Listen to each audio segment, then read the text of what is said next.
Hello लोगोफोर बयखौबो आंनि चेनेलाव आरोबाव आं फिन खेबसेबाव बरायहरनाय थाबाय दिनै आं आरोबाव गोदान मोनसे ब्लग लानानै फैदों गोदान नङा एक्चुअली बे नोंसिनि थाखाय आंनिबो थाखाय गोदान नङा माने थांबाय थाखायो जों बे जायगायावहाय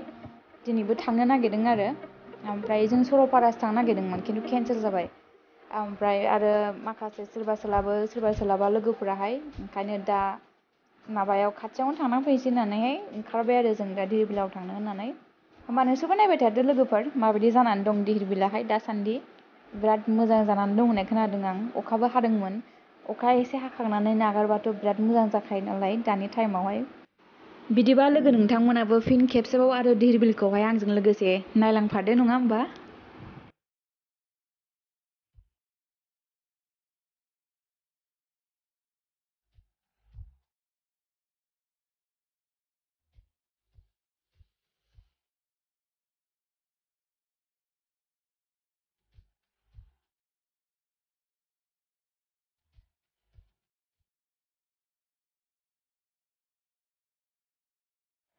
जों दा सफैबाय लोगोफोर नै माबायाव धिरबिलाव ओमफ्राय नै मैगं एसे खम दामावनो मोननायखाय लादों हाजोनि मेवाइनो लाबाय जानायसै माबायदि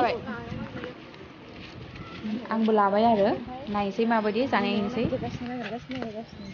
दा जों दखानाव थांगासिनो ओमफ्राय जों जाग्रा अर्डार हरदोंमोन नालाय एसे दाउ सावनाय अमा सावनाय बेखौनो लायगासिनो आरो सावगासिनो जोंना बाहागा अमा दाउ ओइ माबा जोंथ' माबाखौ लाबोआखैना ग्लासखौ औ नों लाबोबाय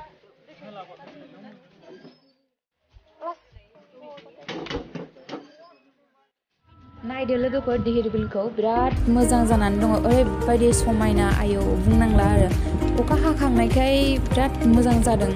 आं फैबाय थाबाबो बेबायदि माबा सिनारिखौ आं नुफेराखैमोन दिनैसो फार्स्ट टाइम आं नुफेरदों आरो आं थांनोनो बावबावदोंसो दिनै माबायावहाय न'आव थांफिननो बाबाय आरोना ओरैबायदि मोजां जानानै दङ लोगोफोर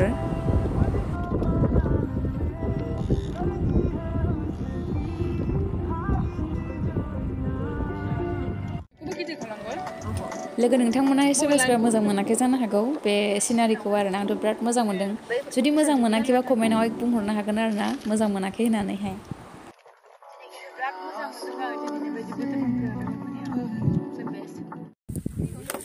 खालामसै लेथ्रा खालामलांजोब्बाय नै सोरबा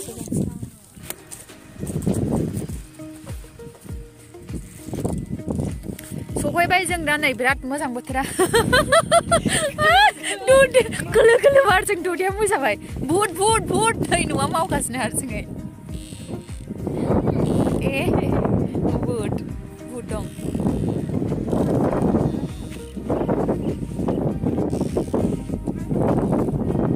थांलाय नायनि आं रोंगौ आं एक्सपार्ट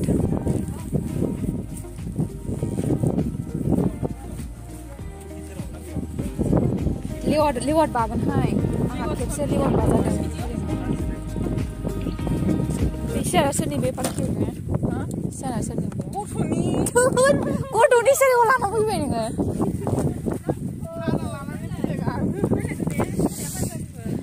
आं बावनो जिरायगोन बे किउटआव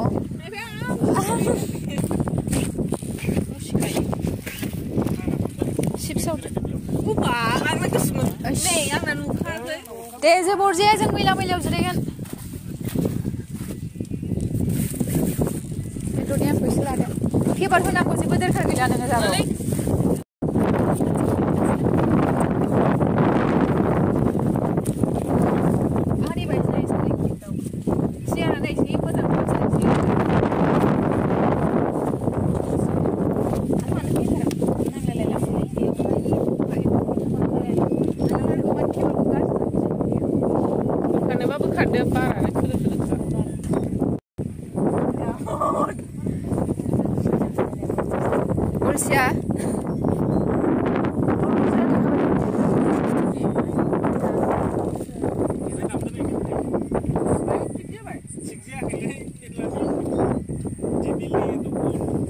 बिराद बार बारदों ओमफ्रायहाय ब्लगावहाय आंनि आवाजखौनो खोनालायासै लोगोफोर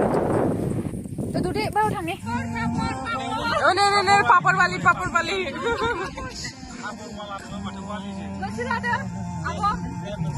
Duta nunggu na nunggu apa?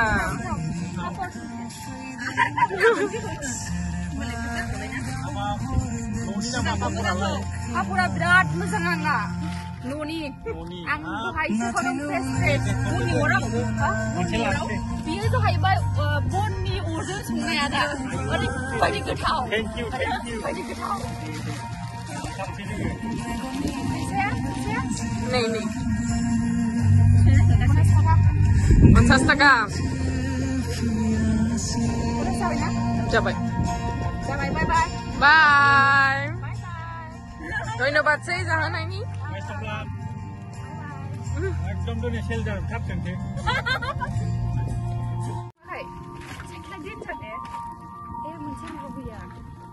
बेसेरा खम खस्थ' सालायो जाबाय दा गोलैना बायलाजोबगोन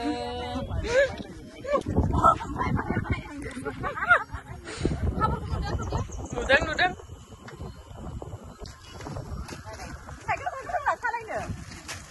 ए पापरानो बायजोबगोन जाबाय